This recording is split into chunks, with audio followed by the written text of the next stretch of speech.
इस last episode में हम देखा था कि कैसे कॉमेडी क्रू के मेंबर्स वोमी को डरा देते हैं और उसे चोट लग जाती है। हॉविन को इस पे गुस्सा आ जाती है। हॉविन ने सोच लिया था कि अब इन्हें सबक सिखाएगा। हॉविन उन सभी पर अपना गुस्सा दिखा रहा था, पर जल्दीबाजी के कारण उसका पूरा एक्ट बिगड़ जाता है और फिर हमें दिखाया जाता है इस एपिसोड की शुरुआत होती है। हॉविन कॉमेडी क्रू के मेंबर से बचकर भाग रहा होता है और ये फर्स्ट टाइम था। हॉविन को यहाँ पर सैम डक की आवाज सुनाई नहीं दे रही थी, यानी कि वो यहाँ पर फाइट कर रहा था। हॉविन को अभी भी सैम डक की वीडियोस याद थी, पर क्योंकि वह फाइट के बीच एक्साइटेड था जिसके कारण पूरा उसका एक्ट बिगड़ गया और वह कॉमेडी क्रू को नहीं डरा पाया। ये फर्स्ट टाइम था जहाँ पर हॉविन बिना किसी वीडियो के फाइट कर रहा होता है।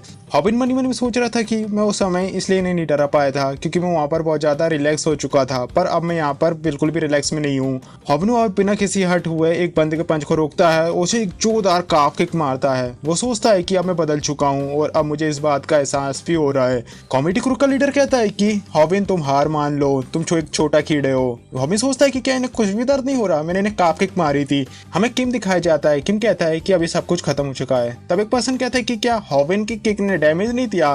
किंग कहता है क्या तुम मजाक कर रहे हो, क्या तुमने कभी एक किक की प्रैक्टिस 1 महीने तक करी है?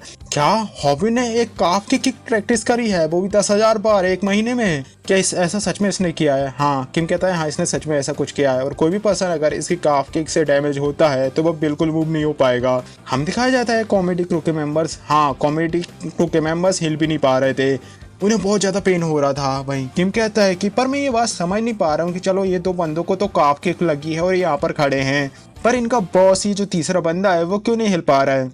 तभी वहाँ पर किम का मास्टर लॉगिन आता है। वो से कहता है कि तुम ये समझ नहीं पा रहे कि आखिर उनका बॉस क्यों रुक गया है।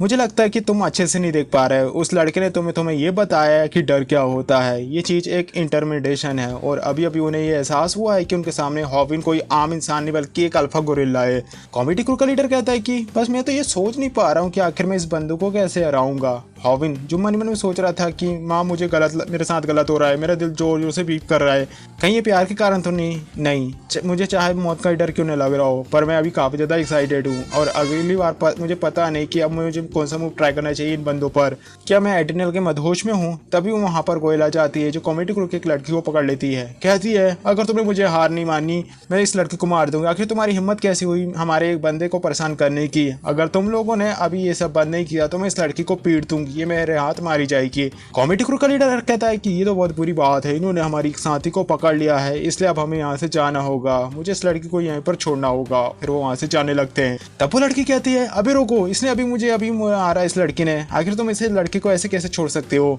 तभी उनमें से एक कहता है कि अगर उन्होंने तुम्हें ना पकड़ा होता तो हम अभी जीत चुके थे। वो टैंकी हाँक रहा होता है। स्नाइपर कहता है कि ये वो दिन था, उसके बाद हमारी कॉमेडी क्रू से फाइट खत्म हो गई, पर किसी को भी एहसास नहीं था कि हॉविन अब बदल चुका है। हॉविन सोचता है कि ये कैसा एहसास है, मुझे इस चीज़ पर मज़ा क्यों आ रहा है? लड़ाई आखिर मुझे कब से पसंद आने लगी, मज़ेदार कब से होने लगी, मुझे ऐसा क्यों लग रहा है मैं पागल हो जाऊंगा। फिर हमें दिखाया जाता है कि दरअसल वायरल हिट ने अपनी नई वीडियो को अपलोड कर दिया था। स्नाइपर हमें बताता है कि कॉमेडी क्रू ने लाइव आकर सारे लोगों से अपनी गलतियों के लिए माफ़ी मांगा। उनसे प्रॉमिस करते हैं कि वो चेंज हो जाएंगे, पर लोगों ने उन्हें बिल्कुल भी इग्नोर कर दिया। नेगेटिव रिएक्शन के कारण उन्हें अपना चैनल बंद करना पड़ा और अब वे इसके बाद उनका चैनल बंद हो जाता है। उन्होंने गोयल को बहुत ज़्यादा तंग किया था और उनका कर्मा उन्हें हिट कर गया। वायरल हिट का चैनल अब 210 के सब्सक्राइबर काउंट को क्रॉस कर चुका था। अब ऐसा लग रहा था कि सब कुछ नॉर्मल हो जाएगा। फिर हमें दिखाया जाता है वोमी जो अपने घर वापस जा रही होती है। हॉविन वोमी को मैसेज करता है, उससे कहता है कि इस तरीके से तुम अकेले घर रात को जाती हो, ये खतरनाक हो सकता है और तुमने ये भी कहा था ना कि शायद तुम्हें ऐसा लग रहा है कि कोई तुम्हारा पीछा कर रहा है, इसलिए फिक्र मत करो, मैं इस समय तुम्हारे घर के पास में हूँ, इसलिए मैं तुम्हें यहाँ पर तुम्हारे घर तक छोड़ दूंगा। वोमी से कहती है कि कितना ज़्यादा अच्छा है ना, ये मेरी कितनी फिक्र करता है। फिर हमें दिखाया जाता है कि वोमी में रास्ते समय एक लड़के से टकरा जाती है और वह होता है मांगी। वोमी यहाँ पर मांगी को देखकर बहुत अजीब सी हरकत करता है। वोमी कहती है तुम्हें क्या चाहिए? वो मांगी कहता है फिक्र मत करो, इस समय हम दोनों ही अकेले हैं। पर तभी वहाँ पर किंग आ जाता है जो उसका हाथ पकड़ता है। वो से कहता है क्या ये वो बंदा है जिसके बारे में तुम मुझे बता रही थी, जो तुम्हारा हमेशा पीछा करता है? मांगी यहाँ पर किंग को गले से पकड़ लेता है। वो से कहता है बच्चे यहाँ से चले जा। पर तभी यहाँ पर किंग मांगी की चेस्ट को दबाता है। वो से कहता है ये फाइट वाइट किंग का पहला लेसन है कि हमें अपने अपोनेंट को गुस्सा दिलाना चाहिए। मांगी से कहता है कि क्या तुम ये सब क्या कह रहे हो, क्या तुम वायरल हिट के फैन हो? जहाँ पर किम उससे कहता है कि हाँ अगर तुम्हें ऐसा लगता है तो तुम क्यों नहीं खुद पता कर लेते।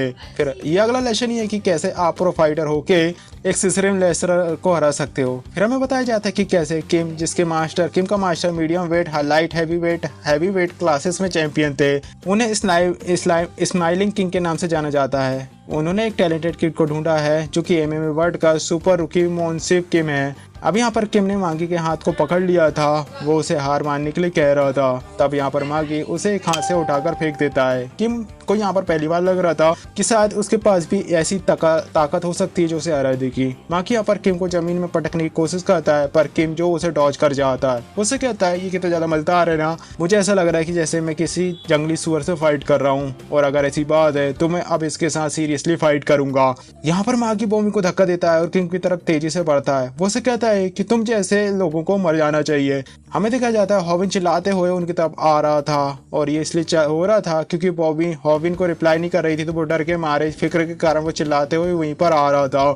तब यहाँ पर मांगी उसे पकड़ लेता है। वो उसे कहता है आखिरकार ये सब चल क्या रहा है, क्या एक और कार्टून आ चुका है, और वो उसे जमीन में पटक देता है। हमें बताया जाता है सेसरिन कोरियन रेसलिंग में एक ट्रेडिशनल मार्शल आर्ट था कोरिया का, जिसमें आप एक दूसरे के पैर को पकड़कर अपनी ताकत का दिखाते हो। मांगी जो कि 17 साल की उम्र में ही इस चीज में टॉप में आ चुका था, इस दुनिया में उसे सिसरेम से ज्यादा एक और चीज प्यारी है, और वह लड़कियों का एडिक्टेड है। मांगी जो कि एक लड़की को पीछा कर रहा था, जिसे देखकर वो लड़की डर जाती है। हमें दिखाया जाता है कि कैसे मांगी जो कि सबसे ज्यादा एक ही चीज से नफरत करता है, और वह आदमी जो कूल होते हैं, उसे कूल मर्दों से नफरत है। हमें दिखाया जाता है कि उस लड़की का बॉयफ्रेंड उसके दोस्त जो कि लड़की को बचाने के लिए वहाँ पर आ चुके थे, पर मांगी जो कि उन्हें बहुत पीटता है। मनी मन में सोचता है कि मैं उन सारे लोगों से नफरत करता हूँ जो कि वो सारे रोमांस की चीजें कर सकते हैं जो मैं कभी नहीं कर सकता। फिर हमें स्कूल में स्नाइपर बताता है वो मांगी एक मॉन्स्टर है, और कुछ लोगों को ऐसा भी लगता है कि वो एक साइबोर्ग की तरह है। मांगी इस समय मार्केट में पार्ट टाइम की जॉब करता है, और वैसे भी किम तुम्हें एक मॉन्स्टर ने मारा है, तुम्हें निराश मत हो जाओ, जरा बाहर आ जाओ, शुक्र मनाओ कि उस समय किम वहाँ पर था, और अगर वहाँ पर पुलिस ना आई होती तो सब कुछ हाथों से बिगड़ जाता। यहाँ पर हॉविन कहता है कि यार मुझे फिर से वॉमी के सामने मार पड़ी है, और इससे ज़्यादा बुरा क्या हो सकता है। अब वो यहाँ पर स्नाइपर से समझाता है कि क्या हुआ अगर तुमने उसके सामने मार खाई है तो आखिर तुम कर भी क्या पाओगे, तुम पैक की तरह से फाइट नहीं कर सकते। फिर हमें दिखाया जाता है कि कैसे डर का एक लॉ होता है, अगर आप किसी स्ट्रॉन्ग डर को महसूस करते हो तो आपको छोटे मोटे डर बिल्कुल भी नहीं डरा सकते। कॉमेडी क्रू एक छोटा डर की तरह था, और माँ की उससे बड़ा डर है। ये एक ऐसा डर है जिसे हॉविन ने कभी फेस नहीं किया था, ये पहली बार था। हॉविन कहता है कि मुझे नहीं लगता कि मुझे उसके साथ फाइट करना पड़ेगा, मैं नहीं कर पाऊंगा उससे। स्नाइपर कहता है कि चलो ठीक है, ये भी अच्छी बात है, अगली बार भी तुम अगर उसे दुश्मन के तौर पर चुनोगे तुम बच नहीं पाओगे। तायन तुम्हारे साथ आराम से लड़ा था क्योंकि तुम क्यूट हो, और वैसे भी एक ह्यूमर एक जनरली सुअर से नहीं फाइट करता, इसलिए अगर तुम्हें कभी भी कोई जंगली जानवर दिखाई दे तो पुलिस को कॉल करना ही ठीक रहेगा। हमारे भी उससे बिल्कुल भी नहीं जानते कि तुमने मांगी के साथ फाइट करी है, इसलिए हमें इसे छुपा कर रखना चाहिए। तभी वो लोग ये बात नोटिस करते कि मांगी ने अपने और हॉविन की एक फोटो उसको डाल दिया था, जिसमें उसने लिखा था कि कैसे उसने वायरल हिट को हरा दिया है, और सारे लोग अब इसके बारे में बात करना शुरू कर देते हैं। स्नाइपर कहता है कि अब व्यूअर्स को इस इन्फॉर्मेशन से अब सारी मनगढ़ंत कहानियां बनाएंगे, वे मिस्ट्री बनाएंगे और हमारी इज्जत गिरा देंगे। मैं इस चीज को सीक्रेट रखना चाहता था, पर अभी बाहर आ चुका है और हमारे पास कोई भी चॉइस नहीं है। मुझे ऐसा लग रहा है कि शायद हमारे व्यूअर्स ये कहते हैं कि हम अब माखी के साथ फाइट करें। गोयल यहाँ पर कहती है कि आखिरकार अब हमें क्या करना चाहिए, क्या इसका मतलब ये है कि अब यहाँ पर स्नाइपर को उसके साथ फाइट करना होगा। व्यूअर्स भी कमेंट में सवाल कर रहे हैं क्या हॉविन अब माखी के साथ दोबारा से फाइट करेगा, पर तुम्हें फिक्र मत करो, मैं उन सारे लोगों को कमेंट्स को डिलीट कर दूंगी। और हॉविन जो कि तुम कहीं मांगी के बारे में तो नहीं सोच रहे हो कि तुम उसे फाइट करोगे। यहाँ पर स्नाइपर कहता है कि मैं तुम्हें ऐसा नहीं करने दूंगा, क्योंकि अगर तुम्हें यूट्यूब में रहना है तो तुम्हें जिंदा रहना जरूरी है, उससे ज़्यादा है, और ये लड़ाई इतनी ज़्यादा खतरनाक है, इसमें तुम्हारी मौत हो सकती है, इसलिए मैं तुम उस पर भरोसा रखो, मैं तुम्हें सिचुएशन निकाल लूंगा। अब हॉविन स्नाइपर की बातों को मान लेता है और सोचता है आखिरकार मेरी छाती इतनी ज़्यादा भारी क्यों फील कर रही है। अभी स्नाइपर जो कि सबको हॉविन और मांगी की फाइट के बारे में सबको समझाता है, जहाँ पर हॉविन हमें बताता है कि कैसे स्नाइपर की वीडियो के बाद पब्लिक इमोशन अब हमारी तरफ आ चुका था, जिसके कारण मुझे और मांगी से फाइट करनी नहीं पड़ेगी। पर आखिरकार मुझे इतना ज़्यादा अनकंफर्टेबल क्यों लग रहा है, मुझे तो अब खुश होना चाहिए था ना कि मुझे अब फाइट नहीं करनी पड़ेगी, पर कहीं ये बॉमी के कारण तो नहीं। फिर हमें दिखाया जाता है बॉमी ने उसे फाइट करने से मना किया था, और हॉविन जो मन में सोच रहा था अगर मैं मांगी को नहीं हराऊंगा तो वह बॉमी के साथ पता नहीं और क्या करेगा फ्यूचर में, क्या वो उसे हमेशा ऐसे ही तंग करता रहेगा। और बॉमी से ज़्यादा तो मैं उसमें अनकंफर्टेबल महसूस कर रहा हूँ। मुझे लगता है कि मुझे यूट्यूब देखना चाहिए। फिर वो कई सारी वीडियोज़ को देखता है मन को अच्छा करने के लिए, पर तभी उसके सामने सैम डक की वीडियो आ जाती है। यहाँ पर सैम डक उसे सिस्टर रेस्लर को हराने की ट्रिक देता है। हॉविन कहता है कि क्या सच में ऐसा पॉसिबल है। यहाँ पर सैम डक बताता है कि रेसलर को हराना कोई तरीका नहीं है, एक बिगनर जिसके पास कोई स्किल नहीं है वो उस रेसलर को कभी नहीं हरा सकता। अब तो लोग मुझसे ये पूछोगे अगर ऐसी बात है तो मैंने ये वीडियो क्यों बनाई है। मैंने ये वीडियो इसलिए बनाई है क्योंकि विगनर गलती से एक फाइटर को चौक से हरा सकता है, और पर एक विगनर कभी भी एक रेसलर को नहीं हरा पाएगा। ये वीडियो इसी चीज़ को बताने के लिए है, पर इसका मतलब ये नहीं है कि एक स्ट्राइकर एक रेसलर से कमज़ोर होता है। सैम डग ने रेसलर को हराने के लिए कोई भी वीडियो नहीं डाली थी, और अगर मुझे इसके साथ सच में सीरियसली फाइट करना होता तो शायद मुझे काफ़ी सारी चोट लग जाती। पर आखिरकार मुझे अब ये भारी क्यों फील हो रहा है, मैं काफ़ी ज़्यादा डरा हुआ हूँ और वैसे भी खुद को रोक नहीं पा रहा हूँ। मुझे अभी अभी फाइट करते समय के कई सारे इमोशन याद आ रहे हैं और मेरे दिल में अब बहुत ज़्यादा भारीपन लग रहा है। मुझे ऐसा लग रहा है कि शायद वो लड़ाई के इमोशन कहीं बीच में ही रह चुके हैं। मुझे लगा था कि सब कुछ ये बॉमी के कारण है, पर आखिरकार मेरी चेस्ट इससे ज़्यादा भारी क्यों फील कर रही है। क्या शायद मुझे अब समझ चुका हूँ कि ऐसा क्यों लग रहा है। तभी यहाँ पर सुबह सुबह स्नाइपर को हॉबिन का फ़ोन आता है। स्नाइपर उससे कहता है कि तुमने वो एक्सप्लेनेशन वीडियो देखी, अब सारे लोग अब हमारी तरफ हो चुके हैं, इसलिए अब तुम्हें फिक्र करने की कोई ज़रूरत नहीं और तुम्हें अब मांगी से फाइट नहीं करनी पड़ेगी, और अगली बार हम अगले ऐसे को टारगेट करेंगे जिससे तुम आसानी से फाइट कर पाओ। स्नाइपर, मैं माइक से फाइट ज़रूर करूँगा। यहाँ पर स्नाइपर हैरान हो जाता है। वो उसे समझाता है कि मैंने अभी सब कुछ कंट्रोल कर चुका हूँ। यहाँ पर हॉबिन उसे कहता है कि मुझे इससे कोई फर्क नहीं पड़ता, अब मैं समझ चुका हूँ कि मेरा दिल इतना भारी क्यों है। दरअसल जब ह्यूमन को बहुत ज़्यादा डर महसूस होता है तब उसकी बॉडी एक हार्मोन्स को रिलीज करती है जिसे एड्रेनलिन कहते हैं। यही आपको सुपर एक्साइटेड भी बना देता है, और कुछ लोगों को एड्रेनलिन की आदत लग जाती है और वे लोग लड़ने के लिए एक्साइटेड होने लगते हैं।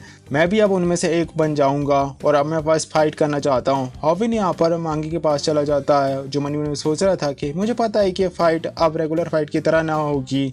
यहाँ पर वो मांगी को कई सारे नामों से चढ़ाना शुरू कर देता है, और जैसे किम ने उसके साथ किया था वो उसके चेस्ट को प्रेस करता है। हॉबिन कहता है कि मैं इसे फाइट करना चाहता हूँ क्योंकि लड़ाई बहुत ज़्यादा मजेदार होती है। मांगी कहता है आखिरकार सारे लोग आकर मुझसे साथ ऐसा ही क्यों करते हैं। अब यहाँ पर हॉबिन बताता है कि लड़ने का एक चौथा लेसन है कि कैसे एक इमैच्योर बिगनर रेसलर एक बहुत फेमस फाइटर को हराएगा। अब सैम डग उससे कहता है कि जब एक रेगुलर पर्सन जब एक रेसलर को फेस करता है तो एक चीज़ का ध्यान रखना चाहिए, ये एक पहला स्टेप है। स्नाइपर कहता है कि हॉबिन आखिरकार तुम इस तरीके से गलत हरकत कैसे कर सकते हो। वहीं हम देखते हैं तायोन को, जो कि यहाँ पर हॉबिन के सामने था। तायोन कहता है कि अच्छा तो तुम्हारा इस बार अपोनेंट एक रेसलर है, मुझे नहीं लगता कि तुम इसके सामने टिक पाओगे। हॉबिन, तुम्हारी आंखों में लेकिन वैसे ही चमक है वैसी जब थी जब तुम मुझसे मिलने आए थे। हम देख पा रहे थे कि दरअसल हॉबिन जो कि तयान से मिलने के लिए गया था। तयान कहता है कि क्या तुम पागल हो चुके हो, आखिरकार तुम यहाँ पर क्या कर रहे हो। हॉबिन उससे कहता है कि मैं चाहता हूँ कि तुम मुझे टाइकोंडो की ट्रिक सिखाओ जिससे कि मैं किसी को भी नॉकआउट कर पाऊँ। अच्छा तो तुम मुझसे बैक सीखना चाहते हो,